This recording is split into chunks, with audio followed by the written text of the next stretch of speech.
Hi guys, Stuart and Louise from DD Tours again. We've got a wee story for you today that's based on the phrase away with the fairies. So take this with a massive pinch of salt. Yeah, this isn't something you'll find in the historical No, and it records, is it? absolutely is a story. So much so that we can't even find an actual date for this story. All we know is that it was told in the 1800s. It concerns this laddie called Jamie Moyle. He's a fairly young lad in his early 20s, lives in the hill town area of Dundee, but on this particular day or night in question, he's actually been out at the Longforgan Fair all day. It's now turning to dusk and he has got to get his way home. Now that is no mean feat, considering he's on foot. Yeah, it's quite a long walk. It's going to take him a while. So before he sets out on the main part of his journey, pops into a pub along the way and asks if they can, fill up his flask, give him a bit of whiskey, a drink on his journey. So he actually stops, he has a wee drink with the barman whilst he's getting his flask filled, and then he goes on his way. And he's not actually very far on his way from the pub when he can see a group of people in the distance. They look like they're chatting and dancing about and having a laugh, and they seem to be coming towards him. So as they approach, he realises, God, they look like kids. But they're no kids, they're adults, but they're very, very small adults. When he actually gets up to them, they start a conversation. They seem really excitable and chatty, don't they? Yeah. Ask him what he's got in his flask. Now, he's got his whiskey, of course, in there that he's had at the pub, but he's a generous guy. Jamie happily offers them a sip, so they all take a drink of his whiskey and they tell him that this is amazing. How delicious is this drink? But if you like that, you'll need to have a drink of ours, they say. So they've got a drink that they offer to him. Jamie has a swig of this drink. Before you know it, everything changes. Jamie is actually lifted up off of his feet by an unseen force and whisked away to the Sidlaw Hills, just on the outskirts past Dundee.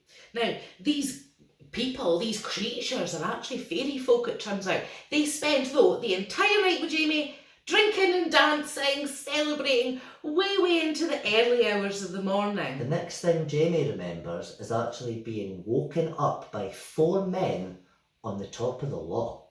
Now, when he wakes up, he tells them the story that he was walking back and that these fairies have taken him away. Now, the reaction of these guys is obviously, this is absolutely hysterical. What is he talking about? What was more telling was that Jamie's flask that was full of whiskey was no longer full of whiskey. Yeah, and nobody was believing that this story really happened and to him. apparently from then on, Jamie Moyer was always known as the laddie wha was awa with the fairies. Now, the phrase awa with the fairies, you've probably heard it a million times before, but the origins of that phrase are slightly different and a lot older than that. Because it was only the 20th century, wasn't it, that we started using it, changing the phrase to mean what it means today. Yeah, we all say away with the fairies, and there was a similar phrase that was used before that. There's actually a lot of stories, going back hundreds of years, isn't there, of people being spirited away by fairies, taken away by fairies. Or they used to say, oh, you were known to dance with the fairies back then. But it kind of meant the same thing. Yeah, it did, but then the wording has changed as well. Like, we kind of know them as fairies, and you kind of know fairies to be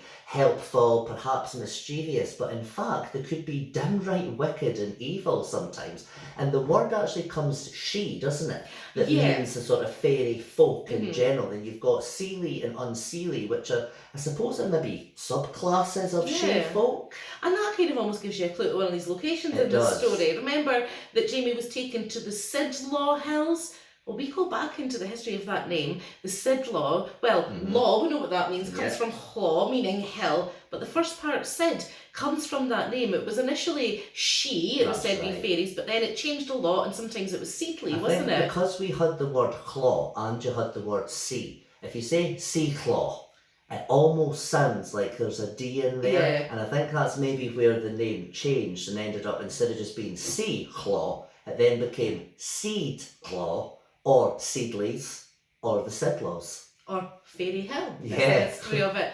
So we're not saying that we think that this story happened, Definitely of course. not, but there's always a modicum of truth to these things. There's probably no fairies, but I mean, something must have went on. Yeah, but it's always interesting to find out where these names and phrases came from, and there's always a story to it, isn't there? There's always a story. Guaranteed we'll find it. Yeah, so join us for the next story. I've been Louise. I've been Stuart.